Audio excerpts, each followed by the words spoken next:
खेसारी निरहु के काहे करी आइले रे सुनीले विरोधिया ते तो ठीक नाही कइले रे पवन भैया धकेरेल दिहे रे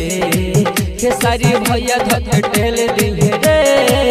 निरहु भैया तरेल दिहे रे खेसारी भैया धकेटेल दिहे रे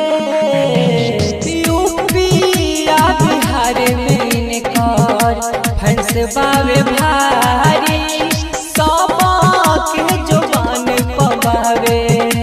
पवन खेसारी निरहु भैया तरेल दिहे रे पवन भैया धकेटेल दिहे रे खेसारी भैया खेल दिहे रे तोहनी के धकेटेल दिहे रे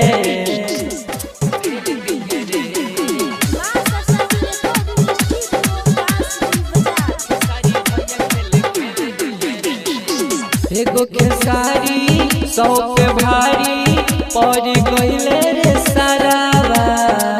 अब से खत्म कर दे सब कुछ माने जो नाते हुआ।